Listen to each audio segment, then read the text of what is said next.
나는 이제 못하겠어. 집안일은 그냥 당신이 해. 왜? 이번 달은 당신 차례잖아. 나는 일이 바빠서 집안일까지 할 시간이 없어. 영숙 씨는 비웃었습니다. 여보, 이제는 나도 일하면서 집안일 하잖아. 내가 이제 당신보다 잘 버는데. 그럼 차라리 당신이 살림 도맡아서 하는 게 어때? 돈은 내가 벌어올게. 보자 보자 하니까. 당신 미쳤어? 지금 나보다 잘 번다고 무시하는 거야. 왜? 당신이 집안 살림은 놀고 먹는 거라며? 나는 단지 당신 편하게 해주려고 하는 것뿐이야. 심지어 지금은 우리 아들도 다 커서 육아는 안 해도 되잖아? 그때는 젊었잖아. 나도 젊었으면 이런 거 쉽게 쉽게 했어. 아이고, 됐네요. 그때 나만 젊었어? 당신도 젊었잖아. 맨날 집 오면 일이 힘들다. 집안 일밖에 안 하는 당신이 부럽다. 이렇게 얘기해놓고. 아무튼 당신 얼마 뒤면 은퇴할 때 됐으니까. 앞으로는 당신이 내조해. 돈은 내가 벌게. 야, 남자가 내조는 무슨 내조야? 동네 쪽팔리게. 여보, 그만 자존심 부리고 이제는 그만 인정해. 나는 당신이 밖에 나가서 돈 벌어오는 거 여태까지 항상 감사하게 생각했어. 우리 가족 먹여 살리느라 고군분투하는 거 내가 모를 줄 알아? 그런데 당신은 나의 노고는 전혀 인정해주지 않더라. 집에서 살림만 하는 게 놀고 먹는다고 했는데.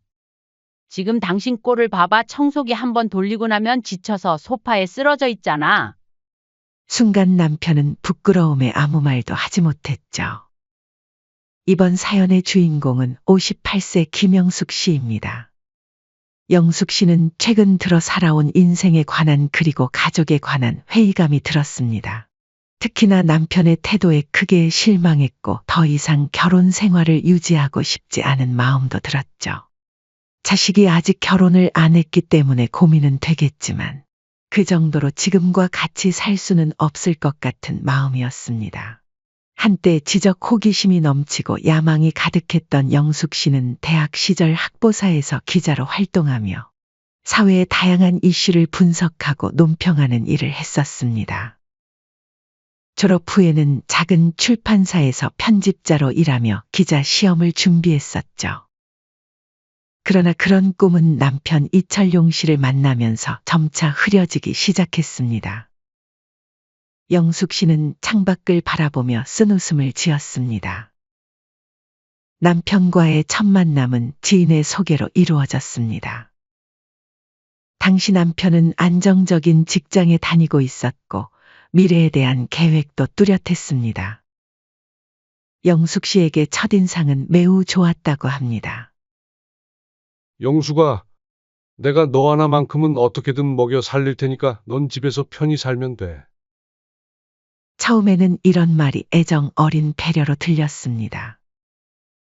하지만 결혼 생활이 시작되고 얼마 지나지 않아 그 말 속에 숨겨진 진짜 의미를 알게 되었습니다.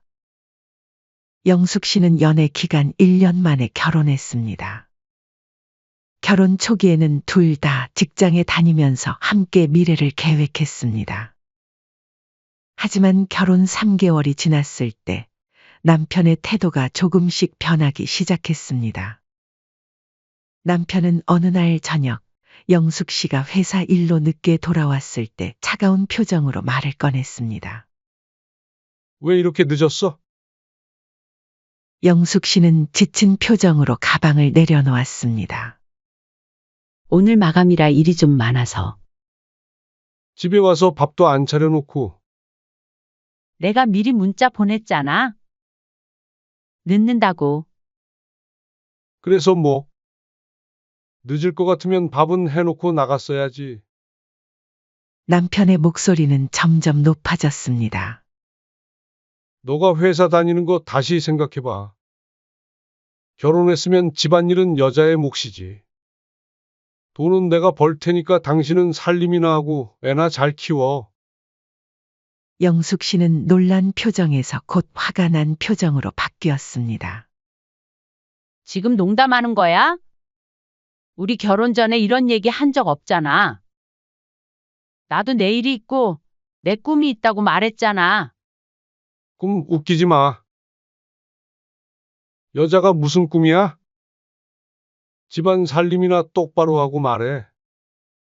특히 결혼 6개월 후 임신 소식이 들려오자 남편은 더욱 완고해졌습니다. 이제 애도 있는데 회사 그만둬. 애 키우는 게 내 일이야. 다른 사람들도 임신하고 출산해도 일하잖아. 내가 원하는 대로 살 권리도 있어. 뭐 권리? 애 생각은 안 해? 이거 완전 이기적인 여자네. 남편의 이런 말들은 영숙 씨에게 깊은 상처를 주었습니다. 하지만 주변 사람들의 임신했을 때는 아이에게 집중해야 한다. 는 조언과 남편의 지속적인 압박에 영숙 씨는 결국 출산을 앞두고 회사를 그만두게 되었죠. 그렇게 출산 후 영숙 씨의 삶은 완전히 변했습니다. 아들 민호가 태어난 후 24시간이 모자랄 정도로 육아에 매진했습니다. 수면 부족과 육체적 피로는 일상이 되었고, 이전에 즐겼던 독서나 친구들과의 만남은 꿈도 꿀 수 없었습니다. 가장 힘들었던 것은 남편이 돈에 대해 매우 깐깐했다는 점이었습니다. 여보, 오늘 민호 옷을 좀 샀어. 할인하길래. 얼마? 왜 미리 말 안 했어? 너 또 돈 펑펑 쓴 거지? 15,000원. 그냥 세일하길래 필요한 것 같아서. 영숙 씨는 자신이 마치 용돈을 타 쓰는 어린아이가 된 것 같았습니다. 남편은 그녀가 전업주부로서 집안일과 육아를 하는 것은 돈을 버는 일이 아니기 때문에 가정 경제에 대한 결정권이 전혀 없다고 하였죠. 어느 날 영숙 씨는 오랜만에 자신을 위해 작은 화장품 하나를 샀습니다. 집에 돌아와 그것을 사용하고 있는데 남편이 물었습니다. 그거 새로 산 거야? 응, 오늘 할인하길래 하나 샀어. 당신 지금 정신이 있는 거야, 없는 거야? 우리 형편의 화장품은 무슨? 돈 낭비하지 마. 그냥. 나도 가끔은 나를 위해 뭔가를 사고 싶어서. 아이고, 철없는 여편네 사고 싶을 때마다 이것저것 사면 어떻게 살림을 꾸려? 맨날 집에서 놀기만 하니까 돈 버는 게 얼마나 힘든지 몰라서 그래. 남편은 영숙 씨가 친구들과 만나거나 외출할 때마다 늦바람 났냐, 뭐하러 나가냐, 돈 얼마나 쓸 거냐는 말로 간섭을 하기도 하였죠. 밖에서 얼마나 돈 쓸 거야? 여기 2만 원 줄 테니까 카드는 가져가지 마. 영숙 씨는 이런 질문에 항상 위축되었습니다. 마치 자신이 잘못된 일을 하는 것처럼 느꼈고 점점 더 외출을 자제하게 되었습니다. 그녀의 세계는 점점 더 좁아져 갔고 사회적 관계도 단절되었습니다. 그렇게 세월이 흘러 아들 민호가 초등학교에 입학했습니다. 학교에 다니기 시작하면서 교육비가 늘어났고 가정 경제는 더욱 빠듯해졌죠. 그런 상황에서도 남편은 여전히 영숙 씨가 살림을 제대로 못해 돈이 부족하다 생각했죠. 여보, 민호 학원비도 있고 생활비 좀 늘려주면 안 될까? 말도 안 되는 소리 하고 있네. 당신이 좀 더 아껴 쓸 생각을 해야지. 그렇게 영숙 씨의 좌절감은 날이 갈수록 커져갔습니다. 그녀는 자신이 남편 이철용의 그림자 속에서 점점 사라져가는 것을 느꼈습니다. 처음에는 나중에 상황이 나아지겠지라는 희망으로 버텼지만 착각일 뿐이었죠. 때때로 대학 동창들을 만나면 그들이 자신의 직업과 삶에 대해 이야기하는 것을 듣고 있자면 가슴 한켠이 아파왔습니다. 영수가, 너 요즘은 어때? 뭐 하고 지내? 이런 질문을 받을 때마다 영숙 씨는 어색한 미소를 지으며 주부가 뻔하지 뭐. 특별할 게 있겠어? 라고 대답했습니다. 남편 철용 씨는 오히려 세월이 갈수록 더 통제적이 되어갔습니다. 여보, 민호 교복이 작아졌어? 새로 사야 할 것 같아? 얼마나 하는데 그래? 15만 원 정도 하지? 그렇게 비싸? 중고로 알아봐. 아니면 작년 거 좀 더 입으면 안 돼? 말이 되는 소리를 해야지. 이미 작년부터 옷이 작아져서 진작에 바꿨어야 했는데 미루고 미룬 거야. 그러면 이번 달 생활비에서 아껴서 써. 나 혼자 벌어서 먹여 살리는 게 얼마나 힘든지 알아? 그러던 어느 날 영숙 씨는 아들과 함께 외식을 했습니다. 아들이 시험을 잘 봐서 축하해주고 싶었거든요. 그런데 계산을 하고 나오는 중에 핸드폰이 울렸습니다. 여보세요? 당신 지금 어디야? 철용의 목소리가 날카로웠습니다. 민호랑 밖에 있어. 시험 잘 봐서 저녁 사줬어. 카드 사용 문자가 왔는데 3만 5천 원? 뭘 그렇게 비싼 걸 먹었어? 그냥 짜장면 2개에 탕수육 하나 시켜 먹었어. 그런 거 집에서 해줘도 되잖아. 왜 꼭 밖에 나가서 돈을 써? 내가 돈 버는 게 얼마나 힘든지 알기나 해. 너는 집에서 편하게 있으면서 내 돈만 펑펑 쓰고. 전화가 끊겼고 영숙 씨는 창피함에 얼굴이 붉어졌습니다. 옆에 있던 아들 민호가 눈치를 채고 물었습니다. 엄마, 아빠가 화났어요? 아니, 그냥 걱정하시는 거야? 영숙 씨는 마치 큰 잘못이라도 한 기분이 들었습니다. 항상 무엇을 먹었는지, 왜 그렇게 비싼 것을 시켰는지, 할인은 없었는지까지 일일이 보고해야 했죠. 평생 자신을 위해서 돈을 써본 적이 없었습니다. 늘 가족을 위해, 집을 위해, 아이를 위해서만 썼죠. 그런데도 어느 날 카페에서 커피 한 잔을 마시고 들어왔을 때 남편은 이상한 눈빛으로 물었습니다. 오늘 카페에 갔었어. 응, 잠깐 들렀어. 왜?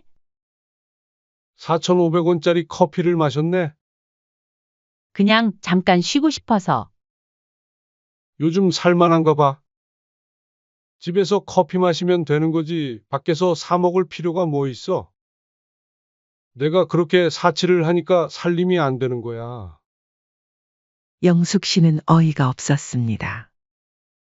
사치라고? 커피 한 잔이 어떻게 사치야?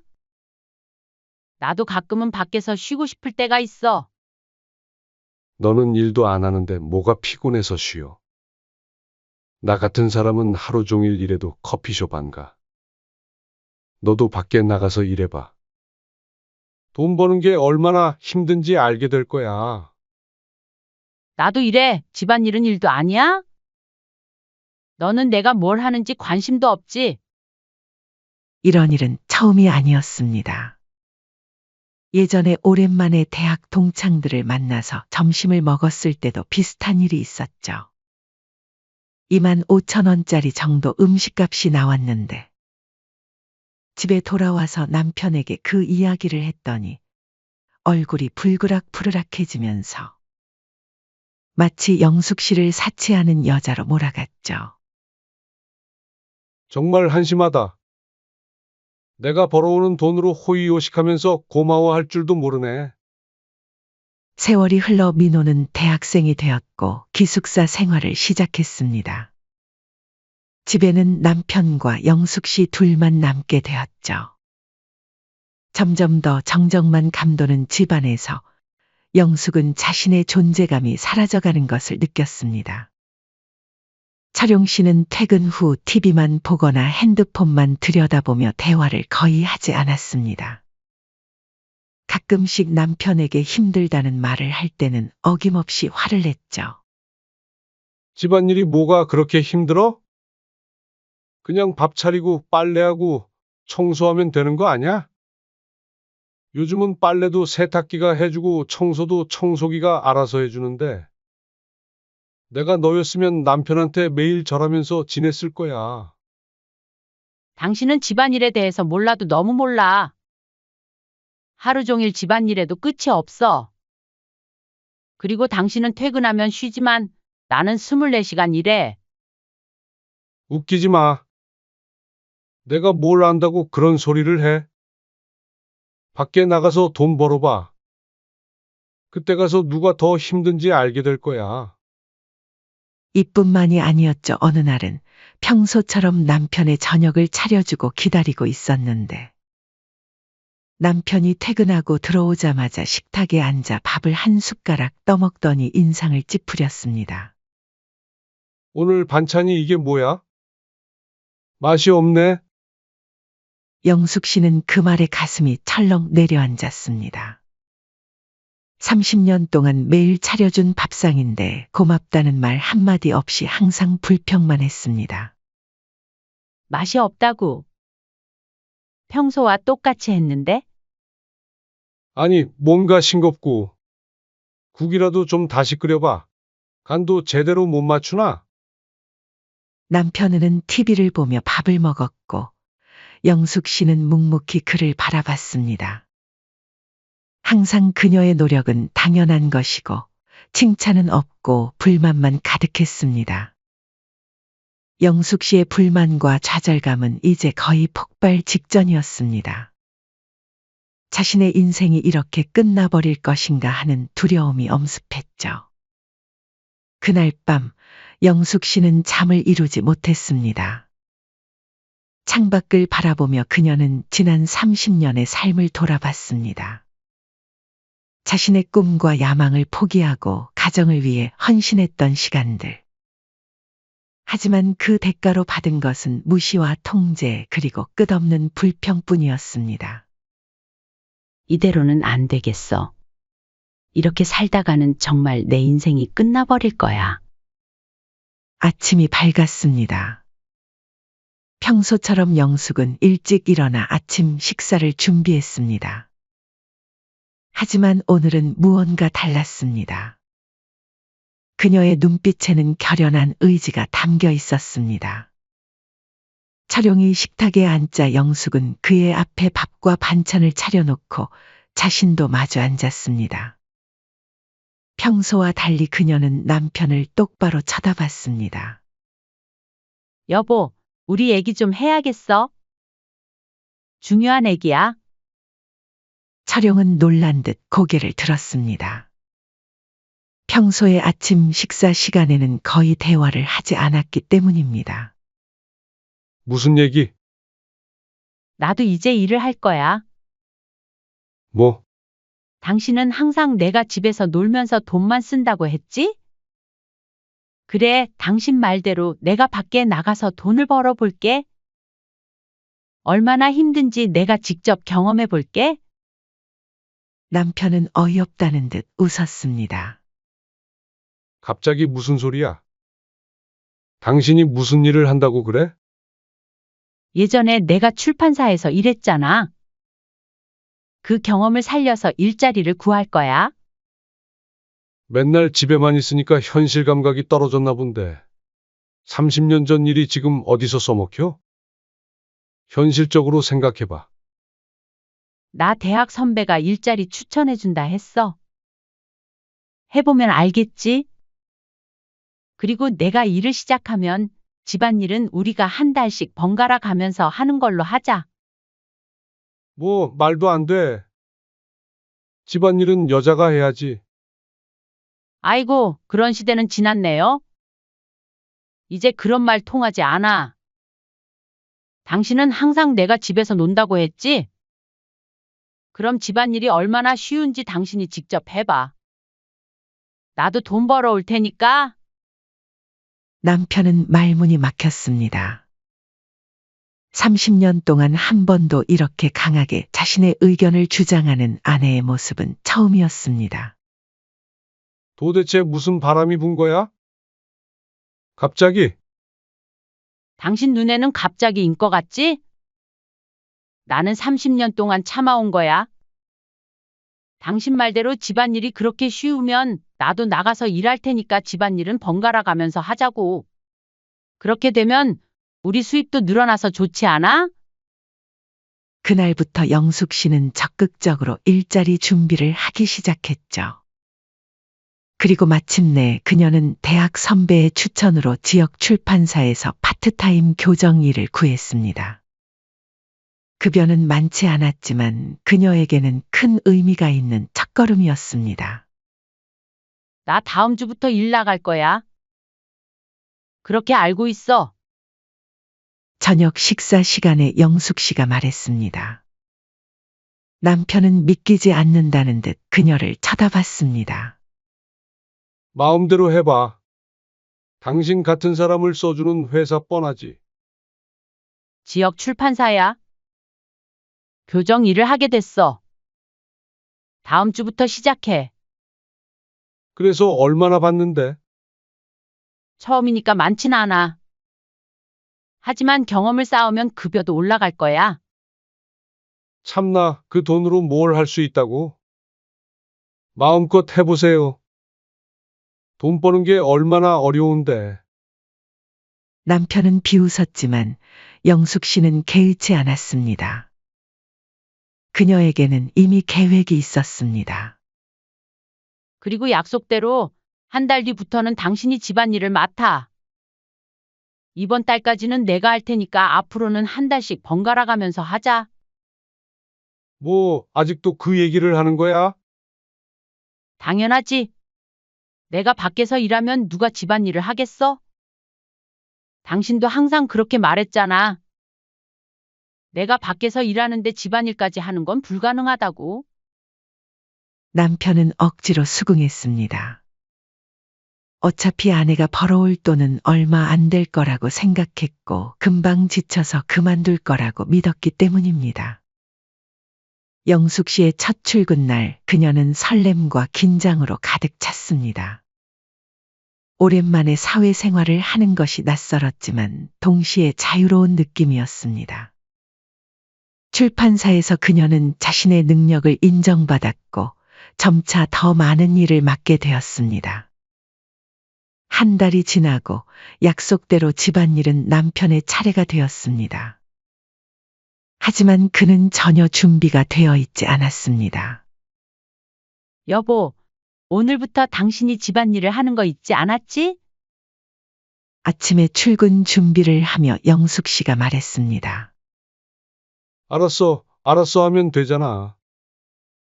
뭐 어려운 거라고 생색은. 남편은 짜증스럽게 대답했습니다. 냉장고에 있는 고기로 저녁 반찬 만들어 놔. 그리고 세탁기 돌려놓는 것도 잊지 마. 그래, 다 알아들었어. 내가 못할 줄 알고. 영숙 씨는 미소를 지으며 집을 나섰습니다. 그날 저녁 퇴근해서 집에 돌아온 영숙을 맞이한 것은 엉망진창이 된 부엌이었습니다. 설거지는 싱크대에 그대로 쌓여 있었고 고기는 타버렸으며 세탁기는 돌리지도 않은 상태였습니다. 이게 뭐야? 아, 미안. 좀 어려웠어. 내일은 잘할게. 남편은 머쓱하게 웃었습니다. 집안일이 뭐가 그렇게 어렵다고? 그냥 음식 만들고 세탁기 돌리고 청소하면 되는 거 아니야? 영숙 씨는 철용이 항상 자신에게 했던 말을 그대로 돌려주었습니다. 어디선가 들어본 아내의 말에 남편은 말문이 막혔습니다. 다음 날도 그 다음 날도 비슷했습니다. 철용은 집안일의 기본도 제대로 하지 못했고 매번 변명을 늘어놓았습니다. 왜 이렇게 먼지가 쌓여 있어? 청소 안 했어? 했어. 근데 구석구석까지는 못했나 봐. 여기 봐봐, 이 셔츠 주름이 그대로야. 다림질 제대로 안 한 거야? 아, 그게 다림질이 생각보다 어렵더라고. 남편은 점점 더 짜증을 내기 시작했습니다. 하지만 영숙 씨는 전혀 개의치 않았습니다. 그동안 자신이 느꼈던 좌절감을 이제는 남편이 느끼고 있다는 사실이 어쩐지 통쾌했습니다. 한편 영숙 씨의 회사 생활은 날로 향상되고 있었습니다. 그녀의 꼼꼼함과 책임감은 상사에게 인정받았고 금세 정규직 제안을 받았습니다. 급여도 생각보다 빨리 올랐습니다. 여보, 좋은 소식이 있어. 나 정규직으로 전환됐어. 뭐, 당신이? 그리고 급여도 올랐어. 생각보다 많이. 남편은 놀란 표정을 감추지 못했습니다. 그는 아내가 이렇게 빨리 적응하고 인정받을 거라고 예상하지 못했습니다. 얼마나 받는데? 월 280만 원. 그게 가능해? 남편의 월급은 360만 원 정도였습니다. 아내가 이렇게 금방 자신과 비슷한 수준의 급여를 받게 될 줄은 상상도 못했습니다. 하지만 남편의 집안일 실력은 시간이 지나도 나아지지 않았습니다. 오히려 더 짜증을 내고 핑계를 대기 시작했습니다. 나는 이제 못하겠어. 집안일은 그냥 당신이 해. 왜? 이번 달은 당신 차례했잖아. 나는 일이 바빠서 집안일까지 할 시간이 없어. 영숙 씨는 비웃었습니다. 여보, 이제는 나도 일하면서 집안일 하잖아. 그리고 당신은 집안일하는 건 집에서 논다고 생각했지 않았어? 이제 알겠지? 집안일이 얼마나 힘든지. 남편은 아무 말도 하지 못했습니다.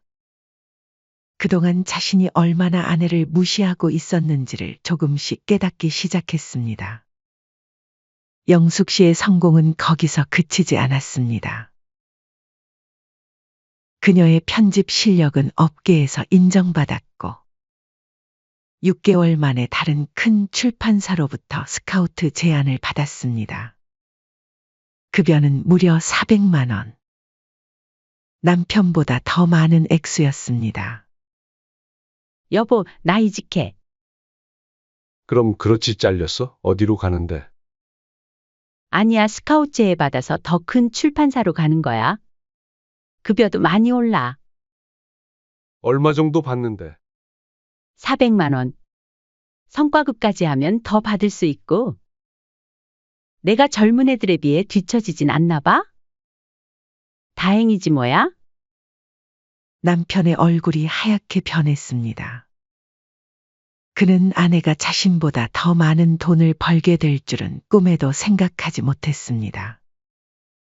이제 가정 내 역할이 완전히 바뀌었습니다. 영숙 씨는 더 이상 남편에게 생활비를 받지 않았고, 오히려 자신의 수입으로 가족의 생활을 더 풍요롭게 만들었습니다. 그녀는 아들 민호의 대학 등록금을 내고 집 인테리어도 새로 했습니다. 무엇보다 통쾌했던 것은 이제 그녀가 돈에 대한 결정권을 가지게 된 것이었습니다. 여보, 이번에 내가 번 보너스로 우리 둘이 여행 한번 갈까? 그래, 좋지. 그리고 오늘은 밖에서 식사하자. 내가 살게. 남편은 이제 아내의 제안에 순순히 따르게 되었습니다. 그동안 자신이 얼마나 독단적으로 행동했는지를 뼈저리게 느끼고 있었습니다. 여보, 내가 이제 당신보다 잘 버는데. 이제는 당신이 살림 도맡아서 하는 게 어때? 돈은 내가 벌어올게. 보자 하니까. 당신 미쳤어? 지금 나보다 잘 번다고 무시하는 거야? 왜? 당신이 집안 살림은 놀고 먹는 거라며? 나는 단지 당신 편하게 해주려고 하는 것뿐이야. 심지어 지금은 우리 아들도 다 커서 육아는 안 해도 되잖아? 그때는 젊었잖아. 나도 젊었으면 이런 거 쉽게 했어. 아이고, 됐네요. 그때 나만 젊었어? 당신도 젊었잖아. 맨날 집 오면 일이 힘들다. 집안 일밖에 안 하는 당신이 부럽다. 이렇게 얘기해놓고 아무튼 당신 얼마 뒤면 은퇴할 때 됐으니까 앞으로는 당신이 내조해. 돈은 내가 벌게. 요즘 돈 번다고 눈에 보이는 게 없나 보네. 야, 남자가 내조는 무슨 내조야? 동네 쪽팔리게. 여보, 그만 자존심 부리고 이제는 그만 인정해. 나는 당신이 밖에 나가서 돈 벌어오는 거 여태까지 항상 감사하게 생각했어. 우리 가족 먹여 살리느라 고군분투하는 거 내가 모를 줄 알아? 그런데 당신은 나의 노고는 전혀 인정해주지 않더라. 집에서 살림만 하는 게 놀고 먹는다고 했는데. 지금 당신 꼴을 봐봐. 청소기 한번 돌리고 나면 지쳐서 소파에 쓰러져 있잖아. 그 순간 남편은 부끄러움을 느꼈습니다. 남편이 막상 집안일을 해보니 하루만 청소를 안 해도 먼지가 돌아다니고 빨래가 쌓이는 것을 해보기 전까지는 몰랐었죠. 이제 알겠어? 각자의 역할이 있는 거고 각자의 어려움이 있는 거야. 서로 보듬어주면서 존중해줘야지. 그렇게 남편은 아무 말도 못한 채 헛기침만 하고 방에 들어갔습니다. 영숙의 경제적 독립은 그녀에게 큰 자신감을 가져다 주었습니다. 그녀는 더 이상 남편의 그림자 속에서 살지 않았고 자신의 가치를 인정받게 되었습니다. 무엇보다도 그녀는 다시 한번 자신이 사회에 기여할 수 있는 능력 있는 사람이라는 자부심을 되찾았습니다. 세월이 흘러 남편은 정년을 맞이했습니다. 회사에서 퇴직식을 마치고 집으로 돌아오는 길, 그의 마음은 복잡했습니다. 이제 그는 더 이상 가장으로서의 경제적 역할을 할 수 없게 되었고, 집에서 대부분의 시간을 보내게 될 것이었습니다. 축하해, 여보. 오랫동안 수고 많았어. 당신 덕분에 우리 가족이 잘 먹고 잘 살 수 있었어. 영숙 씨는 남편의 퇴직을 축하하며 특별한 저녁 식사를 준비했습니다. 그녀는 이제 출판사의 정규직이 되어 안정적인 수입을 벌고 있었고 가정 경제의 주된 책임자가 되었습니다. 고마워. 남편은 어색하게 웃었습니다. 그는 아내가 이렇게까지 성공할 줄은 예상하지 못했습니다. 처음에는 그저 일시적인 반항이라고 생각했던 아내의 직장 생활이 그녀의 진정한 능력과 열정을 되살려 놓았습니다. 저녁 식사를 마친 후 철용은 테라스에 나가 밤하늘을 바라보았습니다. 영숙 씨가 조용히 다가와 그의 옆에 섰습니다. 무슨 생각을 그렇게 해?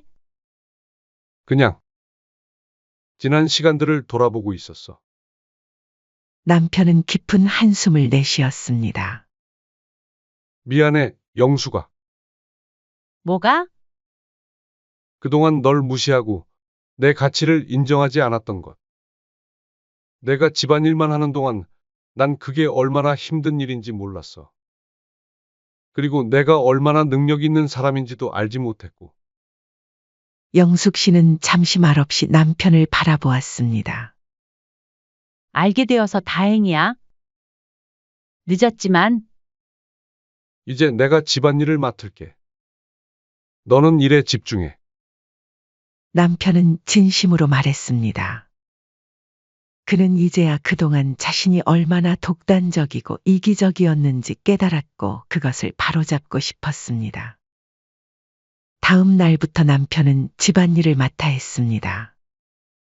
아직도 서툴렀던 남편이지만 점차 요리와 청소, 빨래에 익숙해졌습니다. 그는 아내가 퇴근할 때마다 맛있는 저녁을 준비하고 깨끗한 집을 유지하기 위해 노력했습니다. 오늘 저녁은 특별히 준비했어. 당신이 좋아하는 갈비찜이야. 와, 정말 맛있어 보인다. 솜씨가 늘었네. 이제 그들의 관계는 서로를 존중하고 인정하는 진정한 동반자 관계로 발전했습니다. 남편은 더 이상 돈을 버는 사람이 아니었지만 그는 다른 방식으로 가정에 기여하고 있었고 그것에 자부심을 느꼈습니다. 여보, 이번 주말에 아들 내외가 온대. 내가 특별한 것 좀 준비해 볼게. 그래, 좋아. 내가 도울 일 있으면 말해. 그들은 이제 서로의 영역을 존중하고 함께 의사결정을 내렸습니다. 남편은 자신의 젊은 시절을 돌아보며 얼마나 많은 것을 놓쳤는지 후회했습니다. 하지만 지금이라도 변화할 수 있어 다행이라고 생각했습니다. 여보, 고마워. 갑자기 왜 그래? 나는 당신이 하는 일에 대해 무시하고 인정을 안 해줬는데. 항상 당신은 나를 높여주고 존중해줬어. 결혼할 때 당신을 행복하게 만들어 주겠다고 한 건 진심이었는데 돌이켜보니까 그렇게 못 해준 것 같네. 우리도 이제 나이가 있어서 앞으로 얼마나 더 살게 될지 모르지만 결혼 전에 했던 약속 이제서라도 지켜볼게. 나 같은 놈이랑 같이 살아줘서 정말 고마워. 이 말을 들은 영숙 씨는 눈가에 눈물이 고였죠. 그동안 자신이 했던 노력이 보상받는 기분이었습니다. 이제라도 알았으면 됐어. 남은 노년은 행복하게 잘 지내보자. 설마 너네 그동안 사돈댁 드리려고 김치 좀 담가달라 한 거니? 생각해보니 그동안 우리 집 와서 같이 식사할 때 너네 김치를 잘 안 먹었어. 근데 이상하게 자꾸 달라고 하더라. 순간 작은 며느리 지수의 얼굴이 굳었습니다. 어머님, 그게 뭐가 잘못됐나요? 저희 엄마가 김치가 필요하시다길래 드린 건데. 뭐가 잘못됐냐고? 3년 동안 내가 먹는다며 달라고 해놓고 너네는 먹지도 않고 그걸 다 다른데 보낸 게 잘못이지? 그리고 그것도 어쩌다 한두 번이지 매번 꼬박꼬박 받아갔잖니? 내가 사돈댁에 김치 만들고 반찬 만들어다 주는 사람이니? 제가 먹던지 저희 엄마가 먹던지 그게 대체 무슨 상관인데요? 그게 그거 아닌가요? 어차피 저희한테 주신 순간에는 저희 거니까 저희 마음이죠. 너무 과민 반응하시는 거 아니에요? 5년 동안 명절에도 안 오고 집 한 번 초대 안 하고 내가 필요할 때만 연락하더니 뭐 과민. 어머님, 그 얘기가 여기서 왜 나오나요?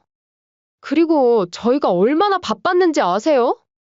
근데 그 바쁜 와중에도 너네 친정은 매주 가더라. 명절에도 사돈댁만 가고.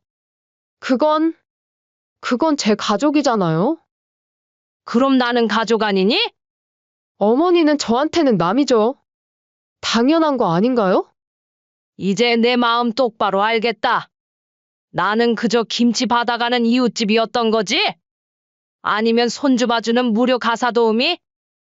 그 정도로 생각했겠지. 이번 사연의 주인공은 65세 김경숙 씨입니다. 남편과 사별하고 홀로 두 아들을 키워낸 강인한 어머니죠. 엄마, 이번 추석에도 지수가 또 바쁘다고 하니? 근데 민서가 지난 명절에는 친정에 가서 바쁘다고 한 거였다며? 말이 채 끝나기도 전에 경숙 씨는 담담하게 대답했습니다. 작은 아들 민석의 얼굴이 붉어졌습니다. 거실 소파에 앉아있던 큰 며느리 서연이 걱정스럽게 바라보았습니다. 그게 죄송해요.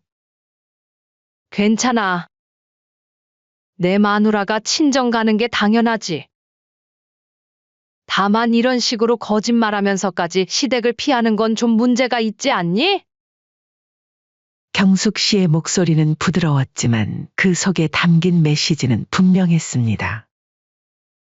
사실 이런 상황은 이번이 처음이 아니었습니다.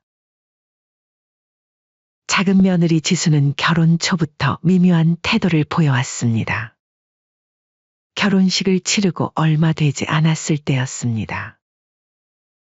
경숙 씨는 새로 생긴 며느리와 친해지고 싶어 연락을 했습니다. 큰 며느리 서연이처럼 가끔 차라도 마시며 이야기를 나누고 싶었습니다. 하지만 작은 며느리 지수의 반응은 늘 같았습니다. 어머님, 죄송한데 제가 지금 회사라. 아, 그래. 바쁠 때 전화해서 미안하구나. 네?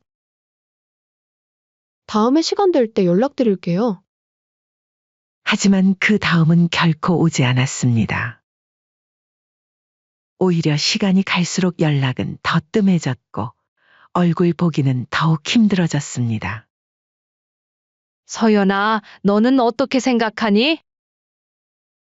내가 너무 참견하는 걸까? 어느 날 경숙 씨가 큰 며느리에게 조심스레 물었습니다. 아니에요, 어머님. 전 오히려 어머님이 너무 참으시는 것 같아요. 동서가 결혼하고 5년이 다 되어 가는데 아직 집들이도 한 번 안 했잖아요. 큰 며느리 서연이의 말에 경숙 씨는 깊은 한숨을 내쉬었습니다. 맞습니다. 지수는 결혼하고 5년이 다 되어 가는데 아직 한 번도 집들이를 하지 않았습니다. 처음에는 새 집을 꾸미느라 바빠서, 그 다음에는 회사 일이 바빠서, 또 그 다음에는 이사 준비 중이라서라는 핑계였습니다. 그래도 나는 지수의 마음이 조금은 이해가 돼. 어린 나이에 시집와서 적응하기 힘들었을 테니까. 경숙 씨가 며느리를 이해하려 노력할 때마다 서연이는 고개를 저었습니다. 어머님, 전 좀 다르게 생각해요. 동서 SNS 보면 친구들이랑 매일 만나고 친정 부모님이랑도 자주 여행 다니던데요. 그 말을 듣는 순간 경숙 씨의 마음이 무거워졌습니다. 사실 그녀도 알고 있었습니다. 지수의 SNS에 올라오는 수많은 사진들을, 친정 부모님과 찍은 행복한 가족 사진, 친구들과의 즐거운 모임 사진. 하지만 그 어디에도 시댁 식구들과 함께 찍은 사진은 없었습니다. 어머님, 연우 좀 봐주실 수 있으세요? 제가 급한 약속이 있어서요. 지수야, 잠깐 이야기 좀 할까? 평소와 달리 경숙 씨가 손주를 맡기려고 찾아온 작은 며느리를 불러세웠습니다. 손주 연우를 봐달라고 할 때만 반갑게 전화하는 며느리가 마음에 걸렸기 때문입니다. 왜요? 무슨 일 있으세요? 항상 손주 맡기거나 부탁할 때만 찾아오려 하고 내가 찾아간다 하면 매번 피하는 것처럼 느껴지는구나. 그래도 우리는 가족 아니니? 어떻게 한 번도 집에 초대를 안 할 수가 있니? 지수의 얼굴이 굳어졌습니다. 하지만 경숙 씨는 부드럽게 미소를 지으며 말을 이었습니다. 나는 너희를 위해서라면 뭐든 할 수 있어. 하지만 그게 일방적인 희생이 되어선 안 되겠지? 서로를 가족이라고 생각한다면 기본적인 예의는 지켜야 하지 않을까? 그렇게 솔직한 대화를 나눈 후에도 상황은 나아지지 않았습니다.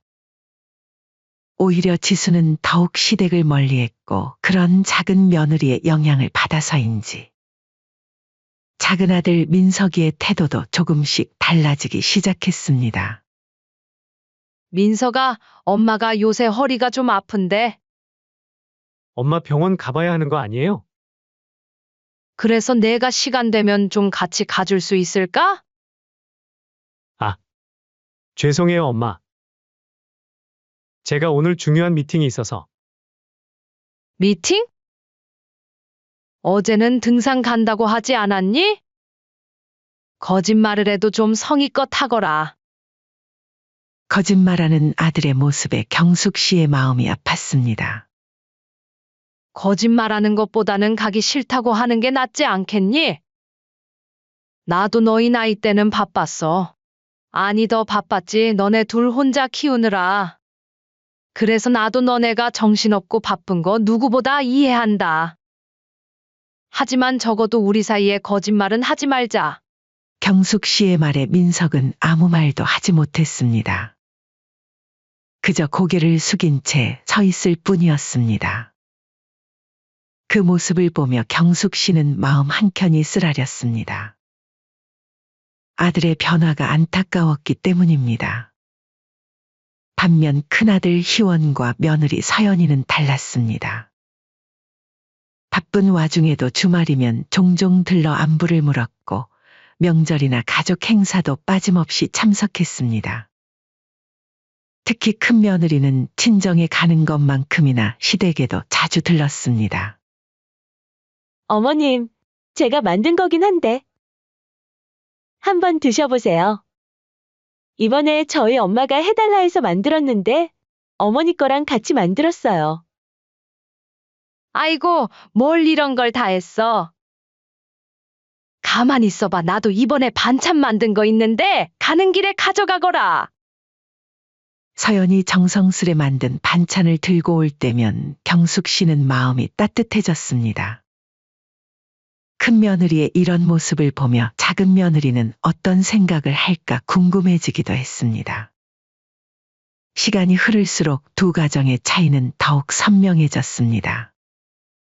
하나는 점점 더 가까워지고 다른 하나는 점점 더 멀어져 갔습니다. 경숙 씨는 이런 상황이 안타까웠지만 더 이상 강요하고 싶지는 않았습니다. 하지만 그녀의 인내심에도 한계가 있었습니다. 그리고 그 한계를 시험하게 될 결정적인 사건이 곧 일어나게 됩니다. 그 사건은 경숙 씨의 마음을 완전히 돌아서게 만들었고 결국 돌이킬 수 없는 선택을 하게 만들었습니다. 그러던 어느 날 어머님, 김치 떨어졌는데? 또 담가주실 수 있으세요? 일주일 전 작은 며느리의 전화를 받았을 때도 경숙 씨는 한숨이 나왔습니다. 3년 전부터 시작된 일이었죠. 음식하기 너무 귀찮아서 그러는데? 어머님이 반찬 좀 해주시면 안 될까요? 처음 그런 부탁을 받았을 때는 며느리가 직장 생활 하느라 바빠서 그런가 보다 했습니다. 하지만 그게 3년째 이어지고 있었죠. 김치는 물론이고 각종 밑반찬까지 마치 정기 배송이라도 하듯 받아가기만 했습니다. 큰 며느리 서연이 이런 상황을 눈치챈 것은 작년 추석 때였습니다. 어머님, 반찬 또 챙겨주시는 거예요? 그러게나 말이다. 직장 생활 하느라 바쁘다고 하니까. 한 번은 그렇게 제안도 해봤지만 돌아온 대답은 차가웠습니다. 지수야, 이번에는 내가 와서 같이 담그는 게 어떨까? 어머님, 제가 언제 그럴 시간이 있겠어요? 그냥 해주시면 안 돼요? 그래도 경숙 씨는 참았습니다. 바쁜가 보다 하고 이해하려 했죠. 하지만 그런 이해심도 점점 바닥나가고 있었습니다. 어머님, 이번에는 김치 좀 많이 담가주세요. 어머니 김치가 특히 맛있어요. 일주일 전 통화에서 작은 며느리는 그렇게 말했습니다. 3년 동안 한 번도 맛있다는 말 한마디 없었으면서 말이죠. 그래도 내심 김치가 맛있다는 얘기를 들으니 기분은 좋았습니다. 그래, 큰 며느리 서연이도 줄 겸 실력 좀 발휘해볼까? 그렇게 정성스레 담근 김치를 들고 작은 아들 민석이가 김치를 가지러 찾아왔죠. 민서가, 내일은 시간 좀 되니? 왜요, 엄마? 무슨 일 있어요? 아니, 그냥 너네 집에 한번 가볼까 했지? 어떻게 사나 궁금하기도 해서. 저야 괜찮은데 지수가 싫어해요. 엄마도 아시잖아요, 지수 성격. 한번 애기는 해볼게요. 그래도 너무하다 생각 안 하니?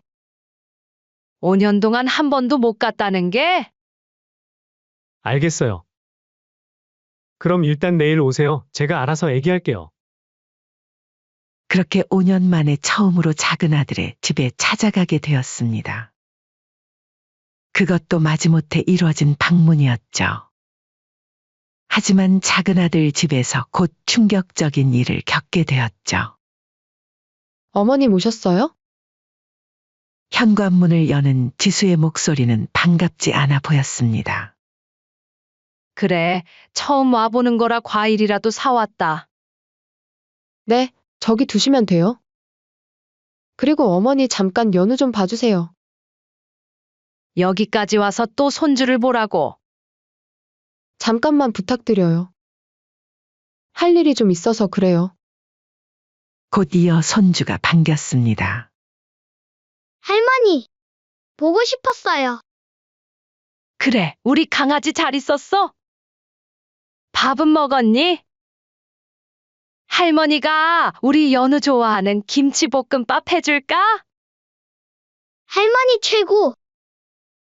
저는요, 엄마가 해준 밥보다 할머니가 해준 밥이 훨씬 맛있어요. 작은 아들 집까지 와서 또 손주를 봐야 한다는 생각에 한숨이 나왔지만 그래도 손주가 부리는 재롱의 마음이 녹아 이내 마음이 풀렸죠. 알겠어, 금방 해줄게. 그렇게 배고프다는 손주에게 음식을 해주러 주방에 들어갔습니다. 그런데 이상했습니다. 분명 어제 주었던 김치가 아무리 찾아도 없는 거였죠. 며느라, 어제 내가 준 김치 다 어디 갔니? 그때 손주가 끼어들었죠. 그거 외할머니가 다 가져가셨어요. 엄마가 줬어요. 연우의 천진난만한 대답에 경숙 씨의 심장이 철렁 내려앉았습니다. 경숙 씨가 냉장고 문을 다시 열었습니다. 비어있는 김치통이 가지런히 정리되어 있었습니다. 설마 너네 그동안 사돈 댁 드리려고 김치 좀 담가달라 한 거니? 어머님, 제가 설명드릴게요.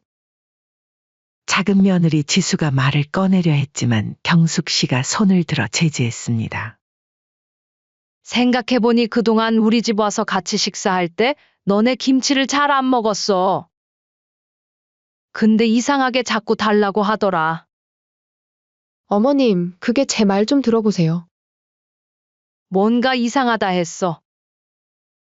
순간 지수의 얼굴이 굳었습니다. 그러더니 갑자기 목소리를 높였습니다. 어머님, 그게 뭐가 잘못됐나요? 저희 엄마가 김치가 필요하시다길래 드린 건데. 경숙 씨는 놀라움을 감출 수 없었습니다. 이렇게 당당할 수가 있다니. 뭐가 잘못됐냐고? 3년 동안 내가 먹는다며 달라고 해놓고 너네는 먹지도 않고 그걸 다 다른데 보낸 게 잘못이지? 어머님도 너무하세요. 시어머님이 담가주신 김치 맛있다고. 제 친정엄마한테 자랑하고 싶었던 건데, 그게 그렇게 큰 잘못인가요? 작은 며느리 지수의 목소리가 점점 커졌습니다. 오히려 자신이 피해자인 것처럼 굴었죠. 그것도 어쩌다 한두 번이지 매번 꼬박꼬박 받아갔잖니? 내가 김치 만들고 반찬 만들어다 주는 사람이니? 제가 먹던지 저희 엄마가 먹던지 그게 대체 무슨 상관인데요? 그게 그거 아닌가요? 어차피 저희한테 주신 순간에는 저희 거니까 저희 마음이죠. 변명도 정말 가지가지구나. 옆에 있던 민석이 끼어들었습니다. 엄마, 너무 열내지 마세요. 다음부터는. 다음? 다음은 무슨 다음이니? 이제 김치고 반찬이고 뭐고 다 끝이야. 어머님, 왜 이러세요? 저희가 잘못한 것도 있지만 어머님도 너무 과민 반응하시는 거 아니에요? 작은 며느리 지수가 또다시 적반하장으로 나왔습니다. 과민 반응? 그래, 내 말대로 내가 과민 반응하는 걸 수도 있지?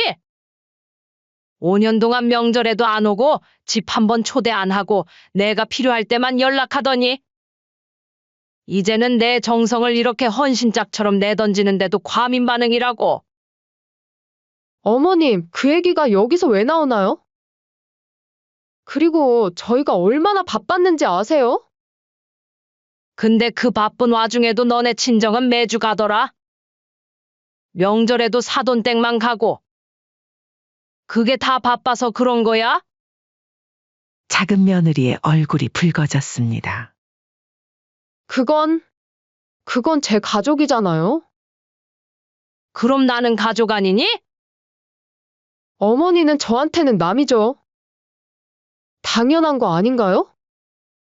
순간 방 안의 공기가 얼어붙었습니다. 작은 며느리 지수의 말은 마치 날카로운 칼날처럼 경숙 씨의 가슴을 파고들었습니다. 아, 그렇구나. 우리는 가족이 아니었구나. 그동안 내가 착각했네. 경숙 씨의 목소리가 떨렸습니다. 이제 알겠다. 우리는 내게 그저 김치 받아가는 이웃집이었던 거지? 그것도 친정에 갖다 줄 김치나 받아가는? 아니면 손주 봐주는 무료 가사 도우미? 그 정도로 생각했겠지. 어머님, 그게 아니라 정말 말이 안 통하네요. 됐어. 이제 우리 서로 그만 속이자. 너희한테 우리가 어떤 존재인지 이제 잘 알았으니까. 그리고 민서가 너도 잘 들어. 이제 우리 서로 남처럼 지내자. 내 마누라가 원하는 대로. 그렇게 말하고 일어서는 경숙 씨의 눈가에 눈물이 맺혔습니다. 그동안 쌓아온 정성이 모두 허상이었다는 걸 깨달은 순간이었습니다. 집으로 돌아오는 길, 경숙 씨는 단단히 마음을 먹었습니다. 더 이상 가족이라는 이름으로 일방적인 희생을 하지 않기로요. 이제는 정말로 선을 그어야 할 때가 온 것 같았습니다. 그래, 가족이 아니고 남이라 생각한다면 그렇게 대해주지. 그날 이후 경숙 씨의 말은 현실이 되었습니다. 작은 아들 부부와는 거리를 두기 시작한 거죠. 더 이상의 김치도 반찬도 없었습니다. 작은 아들 부부가 연락을 해도 시큰둥하게 응대했고 급한 일이 아니면 전화도 받지 않았죠. 어머님, 반찬 좀 부탁드려도 될까요? 그런 건 가족한테 부탁해야지. 더 이상의 설명도 변명도 없었습니다. 담담하게 한마디로 끝냈을 뿐이었죠. 그렇게 말하고 전화를 끊는 순간 경숙 씨의 입가에 미소가 번졌습니다. 더 이상 참을 필요도 억지로 웃을 필요도 없다는 생각에 오히려 마음이 가벼워졌습니다. 엄마, 이번 주말에 연우 좀 봐주실 수 있어요? 저희가 좀 바빠서요. 나도 요즘 얼마나 바쁜지 모르겠다. 경숙 씨의 차가운 말투에 민석은 말을 잇지 못했습니다. 전화기 너머로 작은 며느리의 한숨 소리가 들렸지만 경숙 씨는 신경 쓰지 않았습니다. 반면 큰 며느리 서연은 더욱 자주 찾아왔습니다. 퇴근길에 들러 반찬을 챙겨가고 주말이면 아이들과 함께 와서 시간을 보냈죠. 어머님, 이번 주말에 저희 집에서 식사하시면 어떠세요? 아버님 기일도 얼마 안 남으셨잖아요. 그런 큰 며느리가 있어 위안을 받았습니다. 누군가는 자신을 진심으로 가족이라 생각해준다는 게 참 감사했죠. 그러던 어느 날 변호사와 약속이 잡혔습니다. 사실 경숙 씨에게는 생전 남편이 남겨둔 조그만 빌딩이 있었는데 오랫동안 재산을 물려줄 생각을 하고 있었죠. 어머님, 재산 정리 말씀하셨죠? 을지로 빌딩 거는 어떻게 진행할까요? 경숙 씨는 빙그레 웃었습니다. 이미 마음의 결정은 서 있었으니까요. 큰아들 앞으로 다 올려주세요. 네. 작은 아드님은요? 괜찮습니다. 알아서 하겠죠. 변호사는 잠시 당황한 듯했지만 곧 서류 작업을 시작했습니다. 제가 괜한 오지랖을 부렸네요. 바로 진행시켜 드릴게요. 매달 적지 않은 임대료가 나오는 꼬마 빌딩이었습니다. 그걸 큰아들 한 명에게만 주겠다는 결정이었으니까요. 다음 날 아침 경숙 씨는 일부러 작은 아들에게 전화를 걸었습니다. 민서가, 네, 엄마. 웬일이세요? 오늘 재산 관련해서 같이 가봐야 할 것 같은데, 시간 되니? 순간 작은 아들 민석의 목소리가 한껏 들떴습니다. 아, 네. 당연히 시간 됩니다. 제가 지금 당장 달려갈게요. 어머니, 저도 일 끝나자마자 바로 갈게요. 옆에서 듣고 있던 작은 며느리가 전화를 빼서 말했죠. 아들의 목소리에 담긴 기대감이 들렸지만 경숙 씨는 담담했습니다. 오히려 이 순간을 기다려왔다는 듯 마음이 편안했죠. 등기소에 도착하자 이미 큰아들 희원이 와 있었습니다. 변호사도 서류를 들고 기다리고 있었죠. 자, 그럼 시작하시죠. 서류에 도장을 찍으려는 순간 민석의 얼굴이 하얗게 변했습니다. 엄마. 이게 무슨? 변호사님 이거 서류 잘못 뽑힌 것 같은데요? 아니다, 너네 오기 전에 내가 여러 번 검토했어. 그런데 왜 형한테만? 경숙 씨는 천천히 도장을 제자리에 놓았습니다. 왜? 이상한 게 있니? 저도 아들이잖아요. 그 말을 기다렸다는 듯 경숙 씨가 빙그레 웃었습니다. 그래? 난 너가 남이라고 생각했는데, 너희 마누라가 그랬잖아. 남이라고? 오늘 이 얘기 해주려고 너네 불렀다. 엄마 1억이에요? 나도 생각해봤어. 내 재산은 내 진짜 가족한테 줘야겠다고. 왜? 이상한가? 민석의 얼굴이 새빨개졌습니다. 그동안 니네는 내가 필요할 때만 찾아왔지? 김치 달라, 반찬 달라, 애 봐달라. 근데 정작 내가 아파서 병원 가자고 하면 바쁘다며? 명절에도 친정만 가고. 저희가 잘못했습니다. 앞으로는 잘할 테니까 일단 좀만 더 생각해 보세요. 앞으로는 뭘 어쩌게? 이제 와서 재산 얘기 나오니까 아들 타령이야? 경숙 씨의 목소리는 차가웠습니다. 난 그냥 너희가 원하는 대로 해준 거야. 남이니까 남처럼 대하는 거지. 왜? 서운해? 그동안 내 마음은 안 서운했을 것 같아? 어머님, 일 끝나고 온 작은 며느리 지수가 헐레벌떡 뛰어들어왔습니다. 방금 무슨 얘기예요? 대체 왜 이러시는 거예요? 저희가 뭘 그렇게 잘못했다고. 경숙 씨는 지수를 물끄러미 바라보더니 웃음을 터뜨렸습니다. 아이고, 며느님께서 여기까지 다 오셨네. 근데 며느님, 제가 왜 이러는지 모르시겠어요? 그동안 며느님이 저를 어떻게 대하셨는지 기억도 안 나세요? 그건 내 김치는 친정 가져다 주면서 시어머니한테는 밥 한 끼 한 번 산 적 없잖아요. 이제 와서 재산 얘기 나오니까 왜 이러시냐 하시고. 너무 앞뒤가 안 맞는 거 아닌가? 사람이 일관성이 있어야지요. 지수의 얼굴이 창백해졌습니다. 어머님, 이렇게 차별하시면 안 돼요. 왜 그렇게 놀라세요, 며느님? 자기 거는 자기 마음대로 할 권리가 있다면서? 그럼 제 재산도 제가 맘대로 할 수 있는 거죠. 제 말뜻은 그게 아니잖아요. 그리고 그깟 김치랑은 차원이 다르잖아요.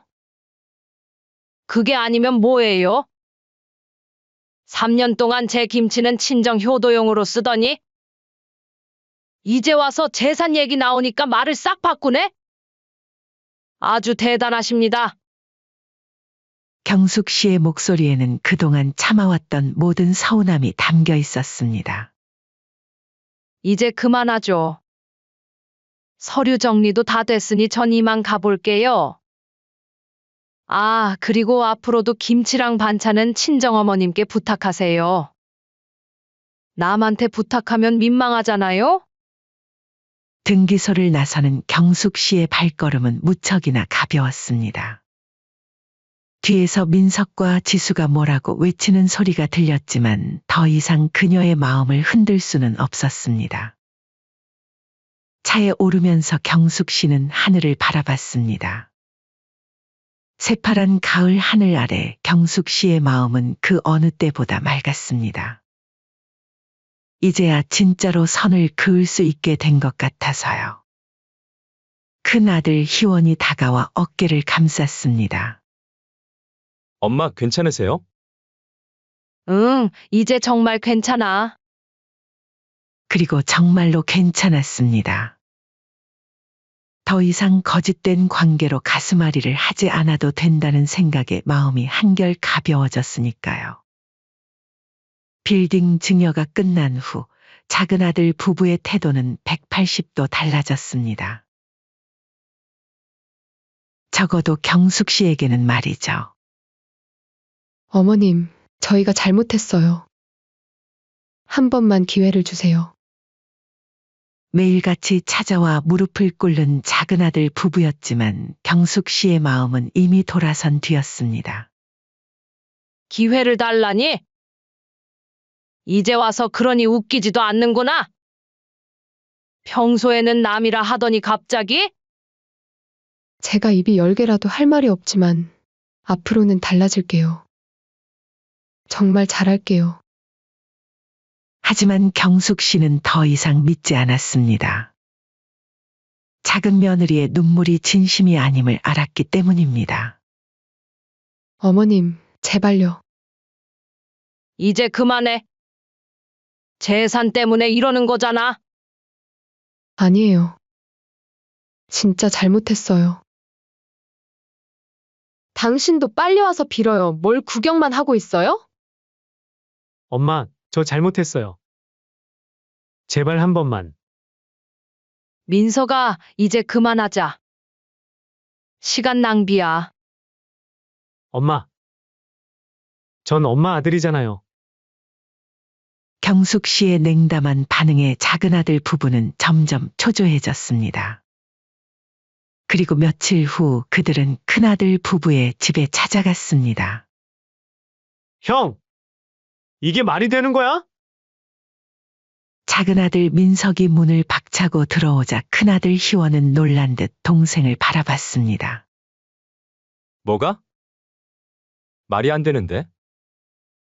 아니, 엄마가 주신다고 냉큼 받아먹고 있고, 양심이 있으면 반반은 나눠야 하는 거 아니야?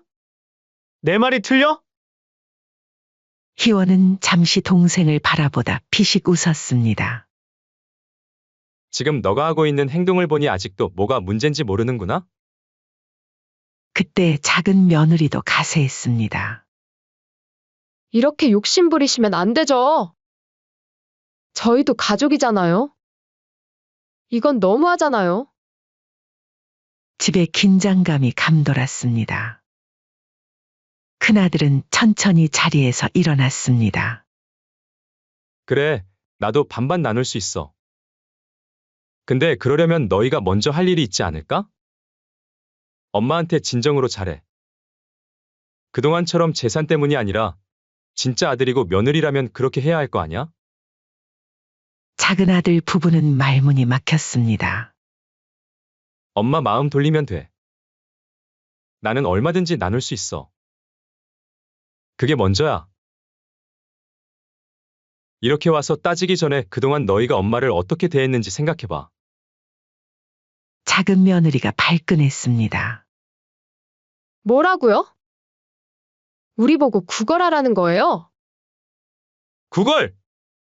부모님께 잘하는 게 구걸이야. 큰아들의 날카로운 반문에 작은 며느리는 얼굴이 붉어졌습니다. 그동안 엄마한테 차갑게 대할 때는 언제고. 이제 와서 재산 얘기 나오니까 이러는 거야. 너무 실망스럽다, 민서가. 형! 그래도 엄마한테 애기 좀 잘해줄 수 있잖아? 엄마가 아프다고 했을 때 바쁘다며 안 갔잖아. 명절에도 안 오고, 김치는 친정 가져다 주고, 나도 염치라는 게 있어. 너네들의 행동을 보고 엄마한테 용서해달라는 건 엄마를 힘들게 하는 거야. 나는 그렇게 못한다. 아니, 그렇게 안 할 거야. 작은 아들의 얼굴이 하얗게 변했습니다. 그리고 너희가 원한 대로 됐잖아. 남이 된 거야. 근데 왜 이제 와서 재산은 나누자는 거야? 그때였습니다. 작은 며느리가 갑자기 소리를 질렀습니다. 이거 다 계획한 거죠? 어쩐지 잘해주더라. 그렇게 시어머니 편들더니 결국 재산 다 가로채고.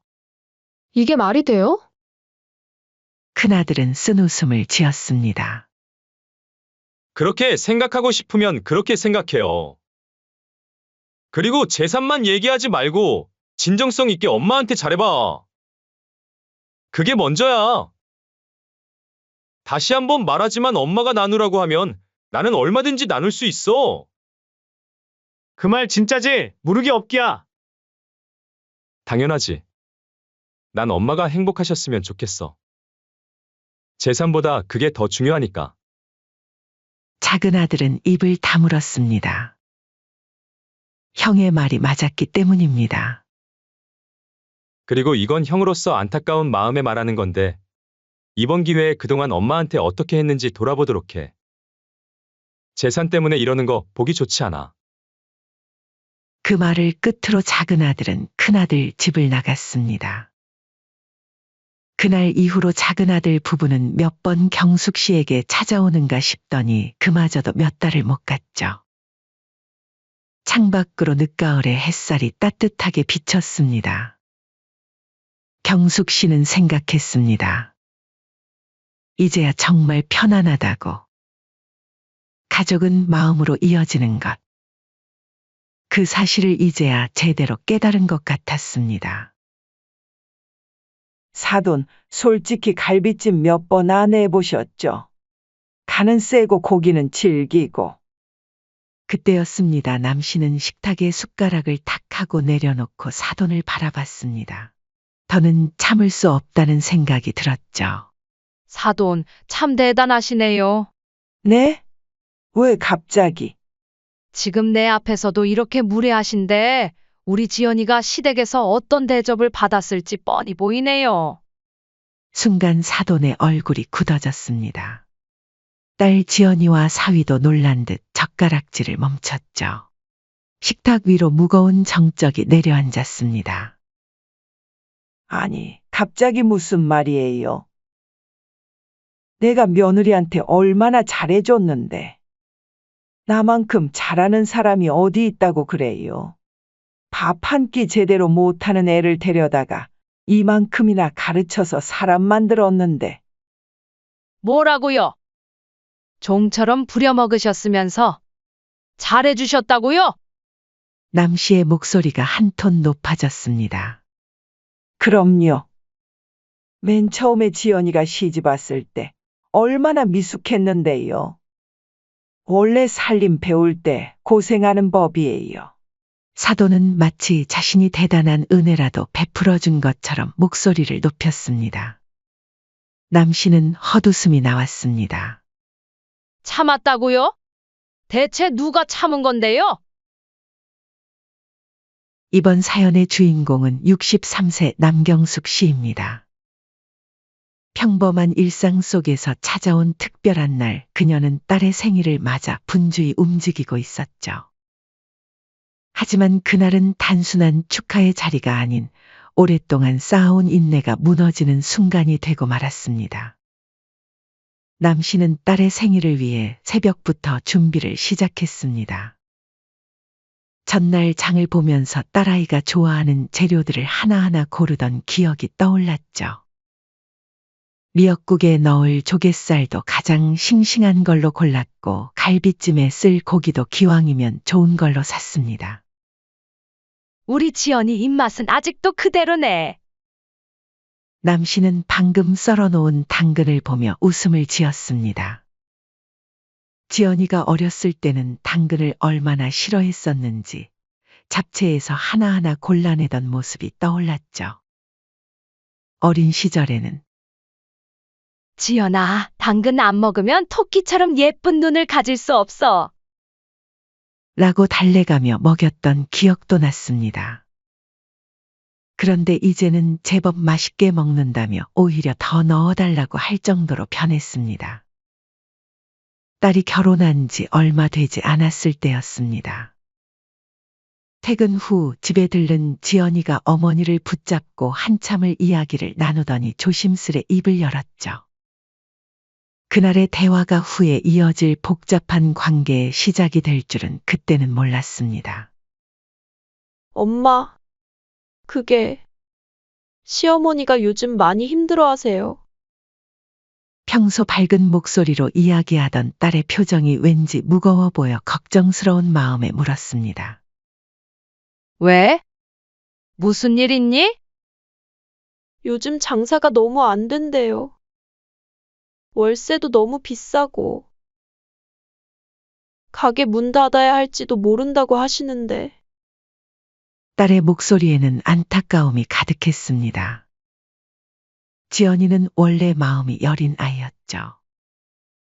어릴 때도 길가에 떠도는 고양이만 봐도 눈물을 글썽이던 아이였습니다. 그래서 혹시 우리 건물 2층으로 가게를 옮기면 어떨까 해서요. 월세를 조금만 받으면 안 될까요? 남씨는 딸의 말이 채 끝나기도 전에 고개를 끄덕였습니다. 가족끼리 어려울 때 돕는 게 당연하다고 생각했죠. 게다가 딸이 시집간 지 얼마 되지도 않았는데 딸의 시어머니가 장사 때문에 고생하신다는 말을 어찌 그냥 듣고만 있을 수 있었겠습니까? 그래, 그게 좋겠다. 가족끼리 힘들 때 도와야지. 어려운 시기만 넘기면 되는 거 아니겠니? 그때 지연이가 얼마나 좋아했었는지 모릅니다. 평소 조용한 성격인데도 엄마의 목에 매달려 좋아했죠. 엄마, 정말요? 어머님이 얼마나 좋아하실지 몰라요. 요즘 맨날 한숨만 쉬시더니. 그렇게 시작된 일이었습니다. 처음에는 다들 좋았죠. 사돈은 고마워하며 열심히 장사를 했고, 딸 지연이도 어머니가 솜씨가 좋아서 가끔 맛있는 음식을 많이 해주신다며 좋아했습니다. 아마 그때가 가장 좋았던 시기였을 겁니다. 남씨도 건물에 들를 때면 사돈이 직접 삶은 오리고기를 싸주곤 했죠. 하지만 시간이 흐를수록 상황이 달라졌습니다. 어느 순간부터 사돈의 태도가 조금씩 당연하다는 듯 변하기 시작했죠. 처음에는 작은 변화였습니다. 사돈, 이번 달은 장사가 안 돼서 나중에 드릴게요. 하며 월세를 조금 늦게 내더니 나중에는 아예 밀리는 게 당연해졌죠. 사돈은 고마워하는 기색은 점점 사라지고 오히려 당연하다는 듯한 태도를 보이기 시작했습니다. 건물에 들를 때도 예전처럼 반갑게 맞아주지 않았죠. 오히려 또 월세 받으러 오셨어요. 하는 듯한 눈빛을 보내곤 했습니다. 처음에는 사돈이 장사가 잘 되면 우리 지연이도 편하게 살겠지라는 생각으로 시작했던 일이었는데 그게 오히려 독이 되어 돌아올 줄은 몰랐습니다. 주변 상인들은 월세를 제때 내지 못해 쫓겨나기도 했지만 사돈의 가게는 그대로 있었죠. 오히려 그게 더 문제였는지도 모릅니다. 얼마 전에는 지연이를 통해 또 말을 전해왔습니다. 딸의 목소리에서 긴장감이 느껴졌죠. 엄마, 어머님이 혹시 월세를 더 깎아주실 수 있냐고. 이미 주변 상가의 월세와 비교하면 80%나 싸게 받고 있는데도 더 깎아달라는 말에 남씨는 할 말을 잃었습니다. 그제서야 깨달았죠. 자신이 너무 펑펑 퍼주기만 했다는 걸요. 사돈은 이미 그것조차 당연하게 여기고 있었습니다. 오늘 아침도 그런 생각을 하면서 음식을 준비하고 있었습니다. 미역국에서 구수한 향이 올라오고 갈비찜도 거의 다 되어갈 무렵이었죠. 엄마, 우리 도착했어요. 현관문이 열리고 딸의 목소리가 들렸습니다. 그리고 바로 뒤에 사돈의 목소리가 따라 들려왔죠. 아이고, 문 앞에서부터 냄새가 좋네. 남씨는 깊게 숨을 들이마셨습니다. 이제 시작이겠구나 하는 생각이 들었죠. 오늘 하루는 참 길어질 것 같았습니다. 현관에서 들리는 구두 소리를 들으며 남씨는 마음을 다잡았습니다. 딸의 부탁으로 시작된 일이 이렇게 될 줄은 몰랐죠. 그때는 몰랐습니다. 오늘 이 생일상이 그동안 쌓아왔던 모든 감정이 폭발하는 계기가 될 줄은요. 남씨는 현관으로 나가 딸과 사돈을 맞이했습니다.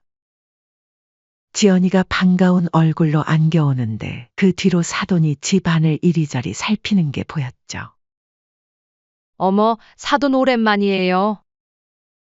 그런데 어쩐 일로 지연이 생일을 집에서 보낼 생각을 하셨어요? 요즘은 다들 외식하지 않나? 첫 마디부터 시작이구나. 남씨는 속으로 깊은 한숨을 내쉬었습니다. 사돈의 말투에는 늘 이런 식의 살살 긁기가 있었죠. 겉으로 보면 그저 한마디 거둔 것 같지만 듣는 사람 속은 쓰리게 만드는 말들이었습니다. 사돈의 이런 말투는 아직도 적응이 되지 않았습니다. 매번 가슴 한구석이 불편해지는 걸 어쩔 수 없었죠.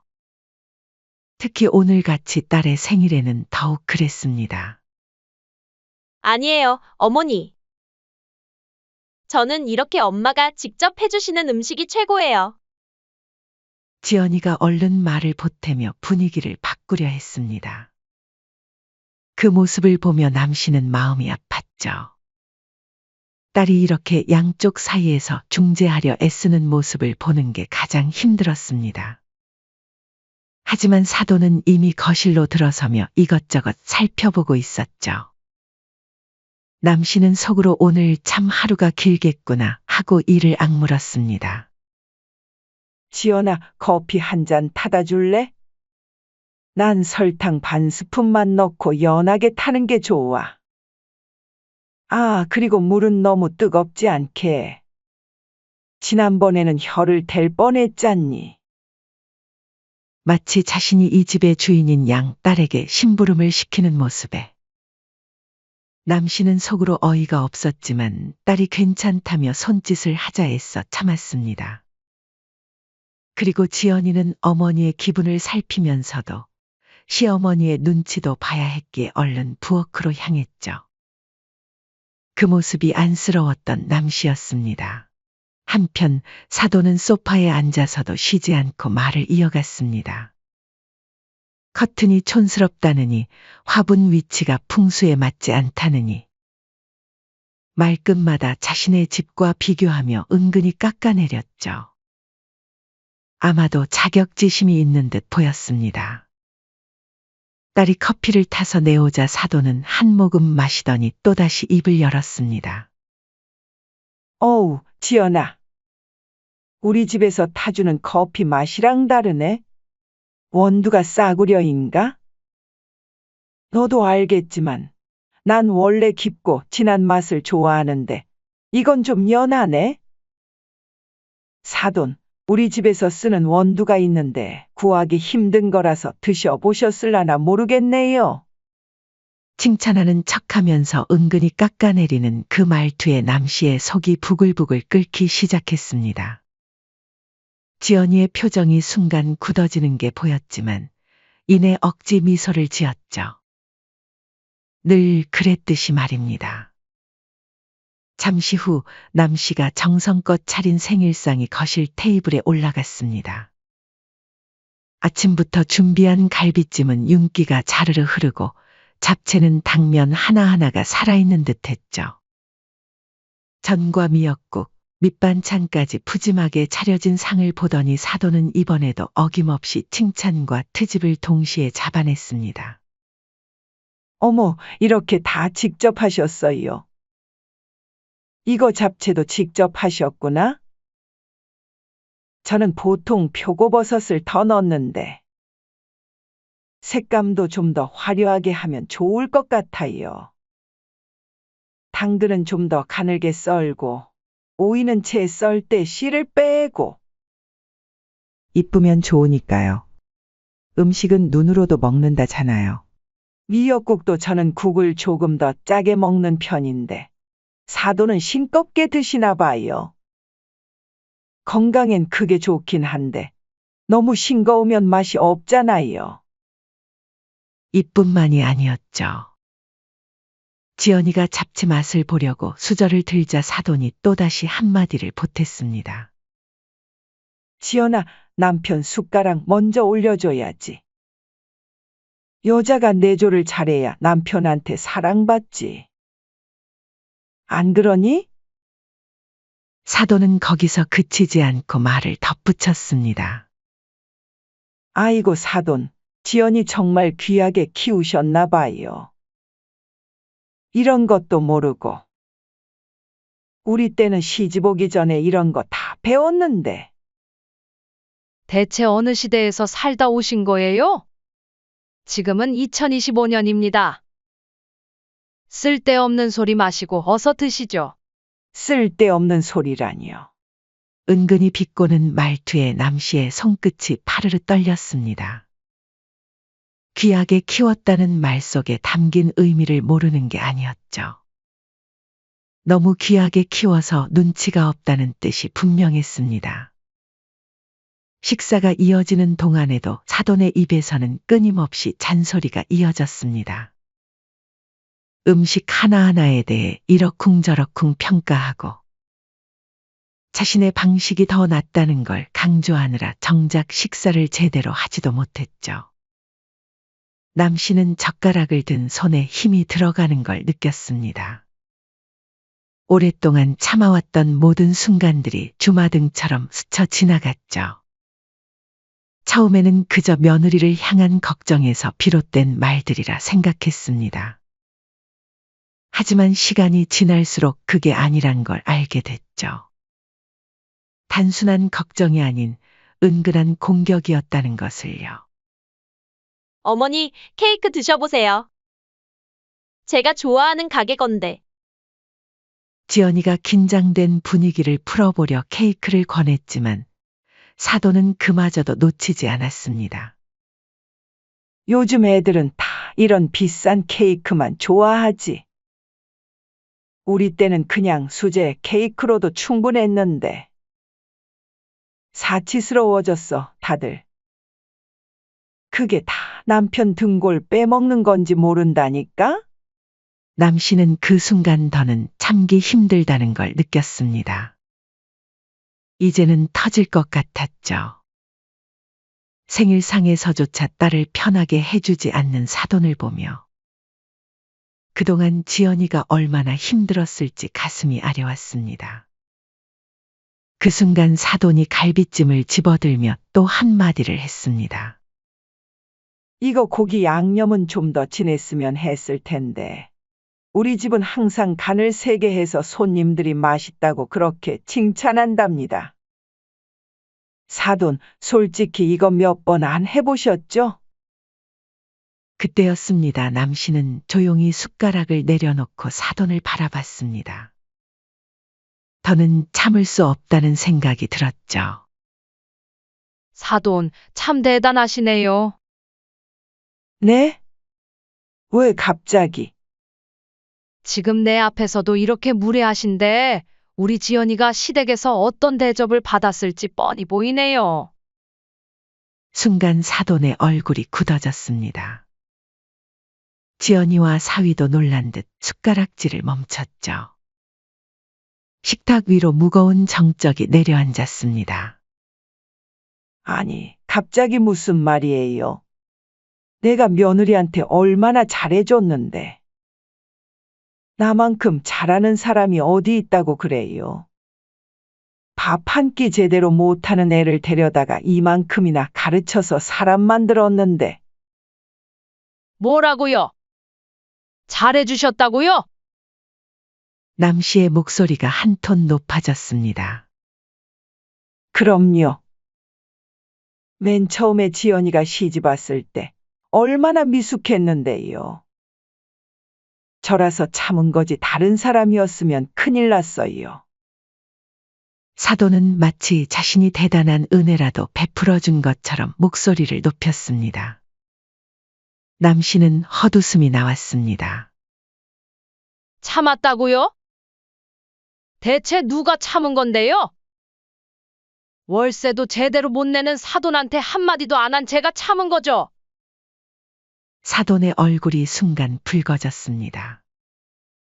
여기서 월세 얘기가 왜 나옵니까? 가족한테 장사 자리 내어주고 월세 받는 게 그렇게 자랑스러우세요. 지금 뭐라 하신 거예요? 자랑스럽냐고요? 네, 맞아요. 사돈께서는 건물주라고 우스대시면서 정작 어려운 사돈한테는 월세 꼬박꼬박 받으시잖아요. 다들 뒤에서 수군거려요. 사돈 보고 인심이 박하다고. 순간 남 씨의 눈앞이 하얘졌습니다. 오랫동안 참아왔던 모든 감정이 폭발했죠. 어려우시다고요? 그러면 제가 그동안 얼마나 배려했는지 한번 정리해 볼까요? 남 씨는 숨을 깊게 들이쉬고 차분히 말을 이어갔습니다. 이제는 모든 것을 다 털어놓아야 할 때였죠. 첫째, 주변 시세의 20%도 안 되는 월세로 몇 년간 장사하게 해드렸죠. 주변 상가들은 다 시세대로 받았지만 사돈이니까 특별히 배려했습니다. 둘째, 밀린 월세도 매번 봐드렸고요. 장사가 안 된다고 하실 때마다 한 달, 두 달씩 미뤄드렸죠.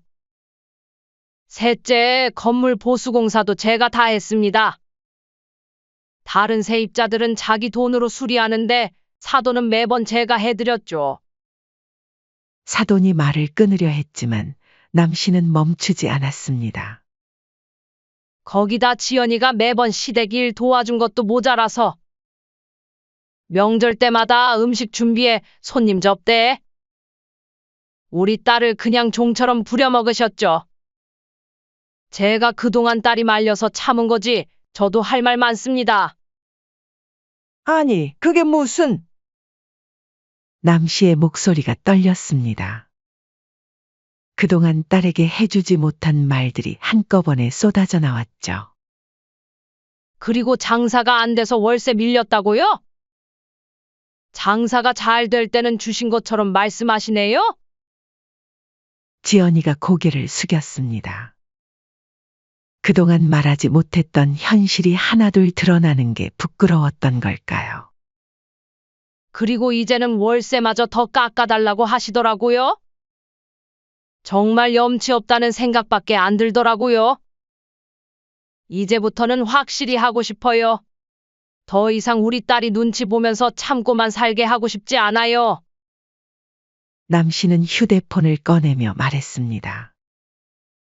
지금 바로 부동산에 연락해서 계약서 다시 쓰시죠? 시세대로요. 아니면 한 달 안에 나가시든지. 지금 협박하시는 거예요? 협박이요? 제가 지금까지 배려해드린 걸 바로잡는 게 협박이라고 하시니 참 서글프네요. 사돈이 그렇게 생각하신다면 이제부터는 정말 건물주와 세입자로만 만나야겠어요. 사돈은 더 이상 아무 말도 하지 못했습니다. 그동안의 적반하장이 무색하게 이제는 한마디도 못하고 앉아 있었죠. 방금 전까지 큰 소리치던 모습은 온데간데 없이 사라졌습니다. 어머니, 지연이가 조심스레 시어머니를 불렀지만 사돈은 고개를 푹 숙인 채 그대로 있었습니다. 이제야 자신이 얼마나 큰 실수를 했는지 깨달은 걸까요? 미안하다, 지연아. 남씨는 딸의 손을 꼭 잡았습니다. 엄마가 여태 눈치채지 못했어. 내가 얼마나 힘들었을지. 이제 다 알았으니까 너 혼자 고생하지 마. 지연이의 눈에서 눈물이 흘러내렸습니다. 오랫동안 참아왔던 눈물이었을까요? 식탁 위의 생일상은 엉망이 되어 있었지만 남씨의 마음은 오히려 홀가분했습니다. 사돈은 그대로 굳어버린 채 아무 말도 하지 못했습니다. 이제는 더 이상 억지를 쓸 수도 큰 소리도 칠 수 없었죠. 결국 조용히 자리에서 일어나 현관으로 향했습니다. 발걸음 소리가 멀어지고 현관문이 닫히는 소리가 들렸습니다. 그제서야 지연이가 참았던 울음을 터뜨렸죠. 엄마, 미안해요. 내가 진작 말할 걸 그랬어요. 괜히 가족끼리 불화의 씨앗이 될까봐 걱정됐거든요. 사실 저 많이 힘들었어요. 아니야, 너가 착해서 그런 거지. 이제 다 괜찮아. 남씨는 딸을 꼭 안아주었습니다. 이제 돌이킬 수 없는 강을 건넜다는 걸 알았지만 후회는 없었습니다. 오히려 더 일찍 이렇게 하지 않은 것이 후회될 뿐이었죠. 남씨는 마음속으로 다짐했습니다. 이제부터는 달라질 거라고. 더 이상 딸이 혼자 고생하게 하지 않겠다고. 며칠 후 남씨는 휴대폰을 들고 한참을 망설였습니다. 이제는 정말 돌이킬 수 없는 결정을 해야 할 때였죠. 사돈, 말씀드린 대로 이제부터 월세 정상적으로 받을 거예요. 내일부터 부동산 통해서 계약서 다시 쓰세요. 전화기 너머로 잠시 정적이 흘렀습니다. 그리고 곧 사돈의 놀란 목소리가 들렸죠. 아니, 사돈. 정말 1억이에요? 이제라도 제대로 된 값을 치르셔야죠. 남씨의 목소리는 단호했습니다. 이미 결심한 일이었기에 흔들림이 없었죠. 아니, 이렇게 통보하시면 어떡해요? 안 그래도 장사도 잘 안 돼서 힘든데. 장사가 안 되시면 그만두시는 게 좋겠네요. 저는 충분히 도와드렸다고 생각해요. 제가 언제까지 봐드려야 합니까? 사돈의 목소리가 점점 높아졌습니다. 사돈, 너무한 거 아니에요? 우리 식구 아니에요? 가족이잖아요. 그 말에 남씨는 쓴웃음이 났습니다. 지금까지 가족이라는 이름으로 얼마나 많은 것을 당연하게 여겼던가요. 우리 지연이를 힘들게 한 사람을 식구라고 생각할 수 있을까요? 그게 무슨 말씀이세요? 그날 이후 지연이한테 애기 다 들었습니다. 그동안 지연이가 얼마나 힘들어했는지 아세요? 매일같이 눈치 보고 시댁 일에 쫓기고. 전화기 너머로 사돈의 거친 숨소리가 들렸습니다. 사돈, 우리 이제 서로 불편하게 지내지 말고 깔끔하게 정리해요. 정상 월세로 계약하시든지 아니면 나가시든지. 이러시면 안 돼요. 지금 장사가 너무 안 돼서 조금만 더 시간을 주세요. 그건 제가 알 바 아니에요. 이제부터 이 문제는 순수하게 건물주와 세입자 관계로만 가요. 남씨는 단호하게 말을 잇습니다. 여하튼 내일 오전에 부동산에서 연락할 거예요. 시간 맞춰서 가세요. 그 말을 끝으로 전화를 끊었습니다. 손이 떨렸지만 후회는 없었죠. 오히려 더 일찍 이렇게 하지 않은 것이 후회스러웠습니다. 그날 저녁 지연이가 찾아왔습니다. 평소보다 안색이 좋아 보였죠. 엄마, 괜찮으세요? 왜 이렇게 늦게 왔니? 어머니가 오늘 하루 종일 울었대요. 남씨는 차를 마시다 말고 딸을 바라봤습니다. 많이 속상해 하시더라고요. 자기가 잘못했다고. 그렇게 전해달라고 하더라고요. 그래? 네. 그동안 제가 힘들어했던 거. 미안하다고 하시네요. 지연이의 눈가에 눈물이 맺혔습니다. 남씨는 쓴웃음을 지었습니다. 뒤늦은 사과가 무슨 의미가 있을까 싶었죠. 엄마, 혹시 계약은 진행하실 거죠? 이미 결정한 일이야. 이제 와서 마음 약해질 거 없어. 남씨는 단호하게 말했습니다. 이제는 정말 달라져야 할 때였으니까요. 알아요. 그래도 어머니가 많이 반성하시는 것 같아서. 반성보다는 각성이 필요한 거야.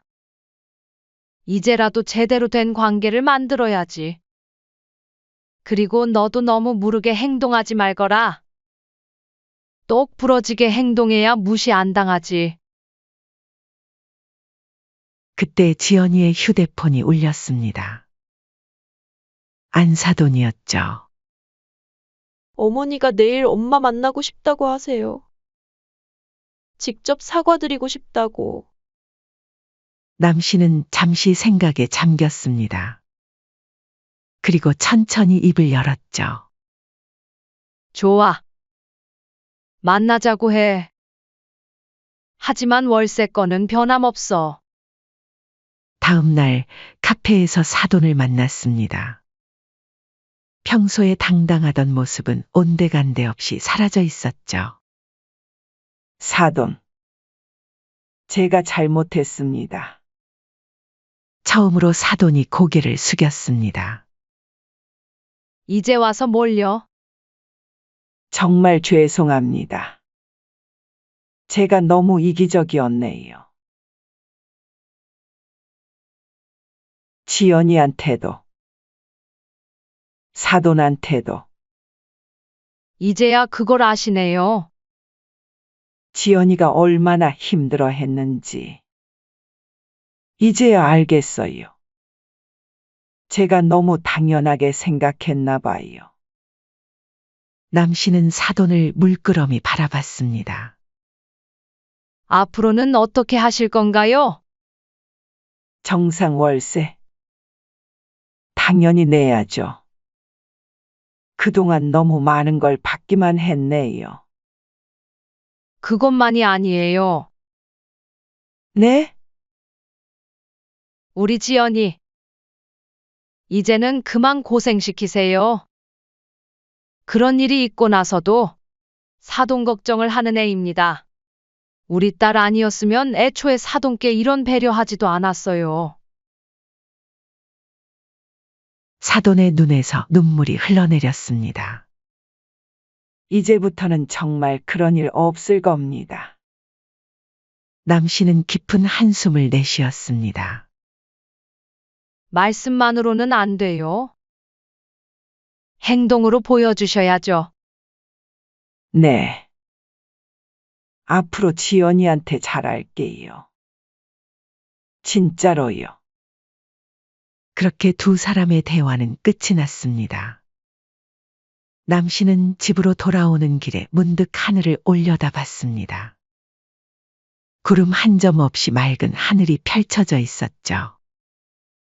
이제야 제대로 된 시작인가. 그날 이후로 많은 것이 달라졌습니다. 사돈은 약속대로 정상 월세를 내기 시작했고, 지연이를 대하는 태도도 달라졌죠.